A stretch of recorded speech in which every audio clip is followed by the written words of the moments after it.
Welcome to Health Talk. Today we're visiting with Dr. Amy Johnson, Pikeville Medical Center's weight loss surgeon. You can see the process for successful weight loss. You can hear success stories of actual patients and learn how you can begin your weight loss journey. Now, let's meet our doctor.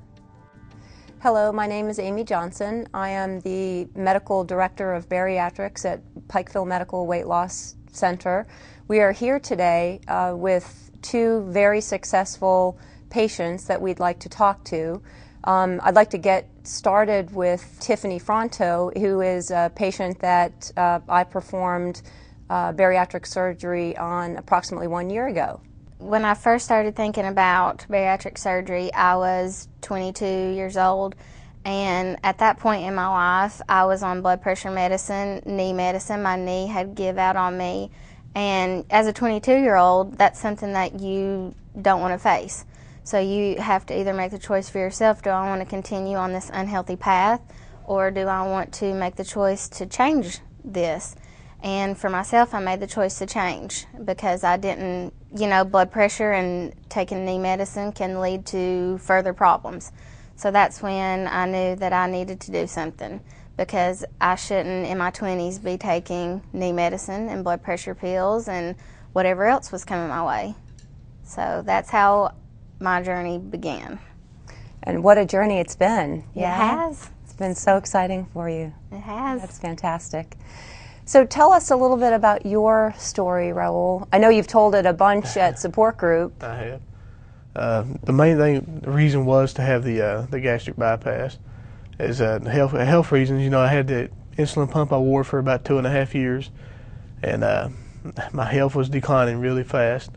Had high blood pressure. I had high cholesterol, triglycerides, just a whole different plethora of whole complications. And I weighed the options, considered all the pros and cons of it, and decided it was the best route to go health-wise, so I can extend my life past to what it would have been, if I hadn't.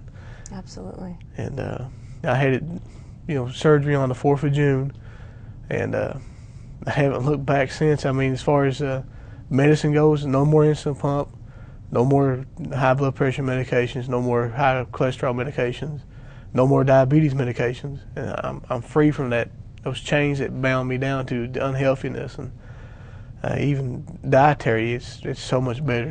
I'm not a slave to food anymore. That's and really it's a good thing. Exciting. It is definitely. Wow. Now, both of you had gastric bypass. Yes. Why gastric bypass? To me, I thought it would be the best route for solving a lot of my complications as far as diabetes and things go. I've read a lot of research papers from the AMA and stuff, and I figured it was the best route, and it's like I said, I weighed the pros and cons. It's been good for you. It has been. Fantastic. I think you said you came off your pump when you left the hospital and you never went back on. Actually, I was off the pump 4 days prior to surgery, before surgery, so. Right.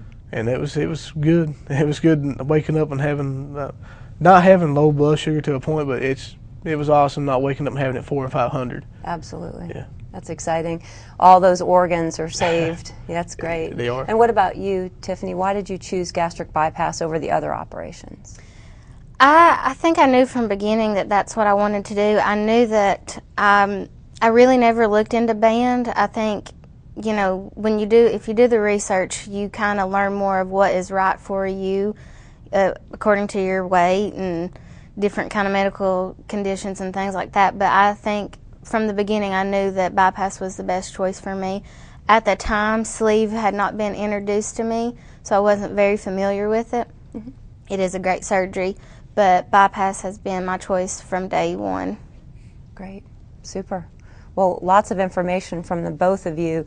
I actually had several questions for both of you with respect to big post-operative changes that may have come along. I guess the first thing that I hear a lot from a lot of my patients is, what happens if I don't succeed? Or I have a loved one or a friend that's had bariatric surgery that has not done well. How do you respond to that? You hear that quite a bit. That is, you hear that a lot. The horror stories that, I know so-and-so that had this surgery and gained all their weight back, or so-and-so had this surgery that they've lost their hair, or they've been sick, or they've had this or that. And what that boils down to is when you make the decision to go through with bariatric surgery, you make that decision, you have to want to do it first of all, and you have to want to be serious about it. There can be problems that can come from it if you don't do what you're supposed to, but with the bariatric team here at Pikeville Medical Center, they're really great about educating you on how to take care of yourself before and after surgery. But as far as, you'll hear a lot of stories, and you can't let that get to you because everybody is different, first of all. And just like I said, it's a matter of how bad you want to do it. If you want to succeed, you're going to have to do what it takes to succeed. If most of the horror stories come from people who think that surgery is a quick fix, and they think, I'm going to have surgery and I don't have to do anything, that's it. There's more to it. There's exercise, there's diet, there's different things. So you just have to basically do your research. Talk to the team here, do your research. I think that's a very good suggestion. I think it's excellent to really read yourself. You need to get prepared mentally and physically, and you need to be educated. Mm-hmm. And you need to be educated in not only dietary changes and exercise and those things, but you also need to be educated as to which operation would be best for you, and what the risks and the benefits really are for somebody of your age group and with your medical problems. What about you, Raul? Did you hear things? Yeah, I've actually had family members that had bypass and stuff, and they didn't do very well at it, but they didn't try either, Mm-hmm. And it is a lifestyle change, and you have to be dedicated to it. You can't, like Tiffany said, it's not a quick fix. You have to dedicate your life to doing what you have to do to be able to succeed at it. And that means staying on top of taking your vitamins. It means exercising what you have to exercise. Taking in your intake of protein and your fluids. It's a definite life change, but it's worth it in the long run. Yeah, absolutely. Sounds like it. And I think what you're both saying is that this is such a different lifestyle than you're used to that it's quite a jolt afterwards, isn't it? It's quite a big change, and you have to be prepared in your mind to go through that. Mm-hmm. Honestly, in the beginning, I can look back, which I had surgery a year ago, I can look back and think the first month, and it's normal, and I'm not afraid to say it. You look, the first month I thought, what have I done?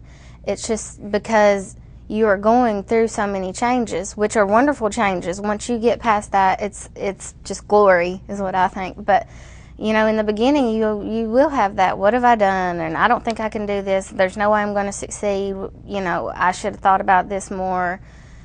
But there will come a time when you get past that. And to me, it's kind of just, I'm not saying it's smooth sailing, but it's smooth sailing once you get into the habit of living a healthy lifestyle. But you are going to have that first period where you're just like, oh gosh, what have I done? But right. And it's so worth it once you get past that hump. Absolutely. You choose the path and you go down that path, and at the beginning it's quite a shock to know that that's the path you're going down. Yep. For sure. And that's where it steps back, and it's good to have a good support system. Just like I said, the bariatric team at Pikeville is great. Talking to other patients, talking to people, having that support system and getting you through that. Great. Super. So tell me a little bit about food these days for you. What is it like to eat as a gastric bypass patient? What's the difference? What do you do? Number one question. Mm-hmm. Mm-hmm. It's the number one question I always get. What do you eat? What do you eat? Protein, as you know, is the biggest importance. People worry about having surgery because they don't want to lose their hair. That's where the protein comes in. It's very important to get your protein. And starting off, that's not the easiest thing to do. It's just one of those changes you got to get past that bump. But that's also a decision you got to make too, because as I've said, people think it's a quick fix. And my response to that is, I could still make the choice to eat pizza, eat Reese cups, drink sweet tea, make all those bad choices. You can still make those bad choices that you did before. Mm-hmm. You just have to have You have to get your mindset of, do I really want this? Do I really want to be healthy? And if you can get that in your mind, that you want to be healthy, that you want to succeed, then making those food choices, better food choices, will be easy for you. It's not always easy. You'll see things that you want to eat. You'll be around foods that you want to eat, but you just have to get it in your mind. Do I want to succeed? But I follow my protein. I still replace breakfast, sometimes lunch, just whatever I decide to choose with a protein shake. You just make healthy choices.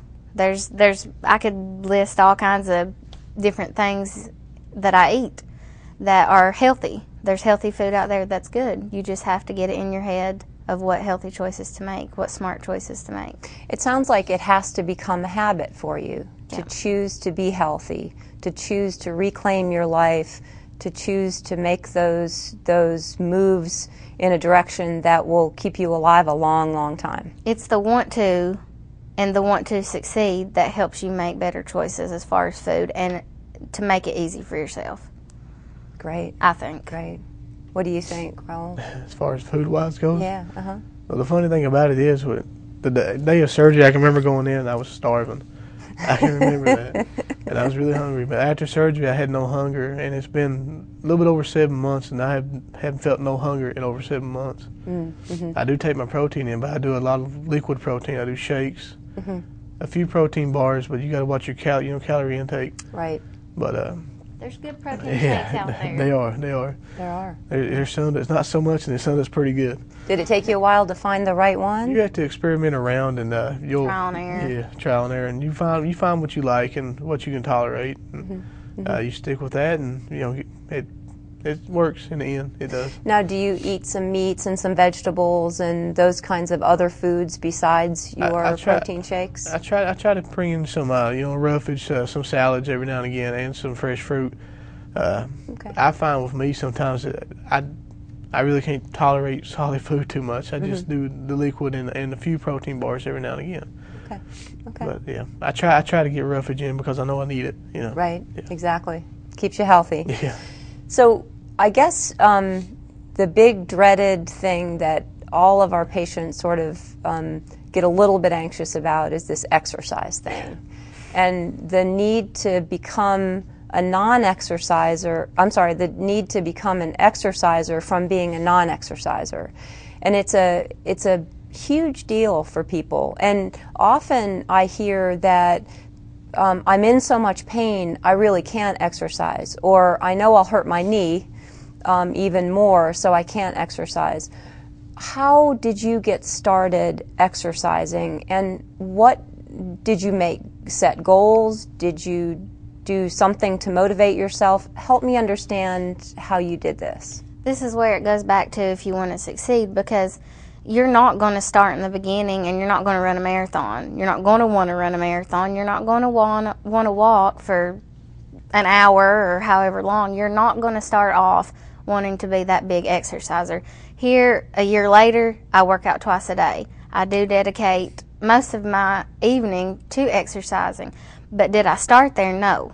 You have to build up to where I am today, which is the working out twice a day. But in the beginning, you do what you can, but you have to get in your mind that you got to do something. So if it means just walking, I'm going to walk 15, 20 minutes today. Each day, try to set a goal to build up. I'm going to walk, 3 extra minutes, 5 extra minutes, or I'm going to walk on the treadmill for this amount of time, and then I may go get on the elliptical for 5 minutes. You're not going to start off just grand with exercise. And it's not, in the beginning, it's not, great, and I want to go exercise, I'm at that point now where I love to exercise, and if I don't, then, I feel groggy, but it's a process. You have to build up to that.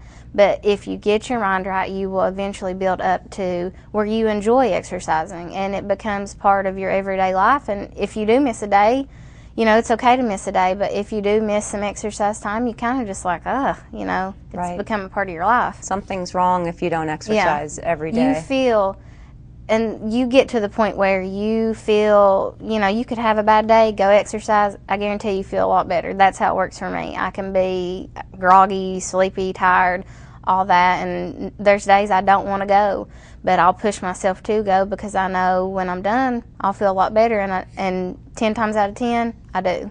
I feel great. And that's excellent. It's just a process. Absolutely. So, did you ever think last year, at the beginning of last year, that you I would were be going here? to be an exerciser? No, I never. This time last year, I never thought I would be where I am today. I never thought I would be the weight I am, or eat the way that I do, or exercise as much as I do, because I dedicate a lot of my time to exercising. Part of this surgery doesn't mean you have to spend your entire day or, dedicate all of your time to exercising. That's a choice you have to make. You do things in moderation of how you want to do it. But just get a little exercise in, you don't have to be great. But no, looking back, I never would have, I didn't picture any of this now. Excellent. Exercise? Exercise. Well, let's go back before surgery. I mean, I was 305 pounds, and I couldn't even, get out and play with my little girl. And I couldn't even fit on a trampoline with her because I weighed too much. I exceeded the weight limit. But I couldn't walk, really anything, because I'd be, just exhausted from trying to, move. After surgery, when they woke me up, they want you to walk. That's part of it. And I remember walking a lap. I said, I'm going to double it. So I walked 2 laps. And the next time I double it, I walked 4 laps. I just keep doubling. I haven't stopped since. I built upon that. And now I'm up to, at this point, I can run 4 miles and not get winded. Wow. And congratulations. That's incredible. It's a big accomplishment because I haven't been in this good of shape since I was probably about 15. Wow. And it's pretty good. Wow. But, fantastic. Yeah. Wow. So if you were to look at what the biggest benefit has been for you, what do you think that's been? The biggest benefit? The very biggest benefit. It's just having my life back, my freedom and mobility, and knowing that my health is in check, and the longevity that's coming with it. Yeah. That's the biggest thing, I believe. That's very exciting. Very exciting. And what about you, Tiff? I think for me, it's just how I feel. I mean, you feel like a whole new person. People are always complimenting you. You look great, you look wonderful. Do you feel good? Yes, I feel great. I mean, coming from being over 300 pounds, 325 pounds, getting down to a healthy weight, you feel awesome. And, you're doing things and moving the way you didn't before, and it's just the overall feeling of feeling like a new person, starting over, and just feels great. And besides that, just how you feel, just having better health. Yeah. No blood pressure medicine, no knee medicine, no medicine except for vitamins that I take. But just having your health, good health. That's exciting for both of you. Wow. So I always, and I think I've asked you this before, Tiffany, what was the very hardest thing about having weight loss surgery? If you look back, because you're going to have to look back, aren't you? The hardest thing about it, I think, is trying to decide, do I really want to do this? Do I really want to give up all this good food? Am I sure I want to do this? You also get, to the point where you're like, you've heard all the horror stories, and you kind of get to the point where you're scared to have surgery.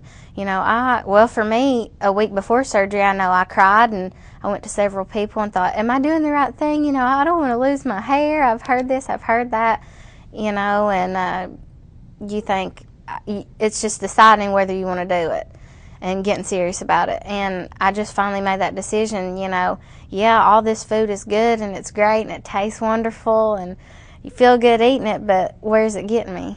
It's only getting me bigger. My health is getting worse. Both of my knees are probably going to give out. The food's great, but it's food at the time is a temporary great. It's not a long-term great. So you just have to make that decision. I'd rather be healthy and happy like I am now and feel good than to have that, temporary, oh, this is good. because I just think how I feel right now is better than eating and doing those unhealthy habits before. Hear, hear. Excellent. What about you? What was the hardest thing about having surgery? I think the hardest thing was just getting over the fear of some things. I was ready to give up everything as far as like popping food and stuff like that. I was just ready. I didn't want it, and I wanted this. And I think the hardest thing was just making the decision, because like you never know the outcome. There's pros and cons. There's risks and benefits, and you have to be able to take that leap of faith and take that chance. And I'm glad I did. And you worry about failing because you're not sure. Do you want to give up all that? Can I give up all this stuff? Can I give up all this good food? Can I give up pizza? You know, is it worth doing this, or am I going to fail? You know, you go through that. Lots of second guessing before you actually get there. Exactly. Right. And I hear a lot of stories about anxiety right before surgery, too, and about it all just kind of hits you at once, like, what am I doing? Right. Exactly. You just have to make the choice. Do you want to? It's just all in how bad you want it. So we talk a lot about follow-up with your surgeon and also support group. Tell me how that's going for you, and tell me what you think about the program. I think it's been really great to be able to follow up. You know, you'll have your 3 month, 6 month, or 1 month, 3 month, 6 month. They put you on a follow-up program, and I think that that has been a real big help, because you're going to go through this process and you're going to have questions, especially in the beginning. I know I wore the dietitians out with questions. So it's great to be able to follow up, call the office, call, you know, whoever you need to call, and you've got questions and you want to ask this or ask that. But also, you know, going through the process, you're not going to be perfect from A to Z. You're not going to be that great. You're going to have days where I don't want to eat healthy. You're going to fall off the bandwagon. I think that's what people worry about. But the most important thing is, you're going to fall off the bandwagon at some point over this, you know, the next time period. But the most important thing is just get right back on. I mean, just don't fall off the bandwagon and stay off of it. And do you think it's really helpful to be in a situation where you're seeing your surgeon regularly and you're going to support group when that kind of happens, when you fall off the wagon and you feel bad about yourself one day? I think it's very beneficial. I mean, like the support group meetings, and they're a wealth of information. All the encouragement. Encouragement, that definitely. You get. And like she touched base on the staff earlier. I mean, like no matter what question you have, like the staff, they're always eager to answer. And if they can't, they'll research until they can't answer. And which I've never had that happen, but they're pretty informative and they're pretty supportive, and it's beneficial to your success. It is. Great. Super. One last question. Do you have excess skin? And if you do, what do you plan on doing about it? When you lose a lot of weight, just like, you know, in a year I've lost 175 pounds. Of course you're going to have some excess skin. What you're going to do from there is, that's where exercise is important, because if you start from day one, you know, exercising, you can work on that a little yourself. Of course, that alone is not going to prevent it. But there are different things out there that, you know, I'm looking into now to fix that problem, you know. But the way I look at it, even if I couldn't fix the problem, you know, you can choose the excess skin, or you can choose to be a lot heavier and unhealthy and have heart troubles and all these other things. So I do have it. You will have it. That's just the next step in the process. Yeah. If you or one of your family members are interested in reclaiming your life like Tiffany and Raul, we urge you to seek out a seminar. We do them weekly. At least once a month we do them in Pikeville. At that point we can make an appointment for you. You can come in and talk to us and get a better feel for what our program is like. and what kind of support we have. I think Tiffany mentioned on multiple occasions our staff, and I can't say enough about how important our staff is in supporting you both pre and post-operatively. Thank you very much for watching today, and we look forward to seeing you.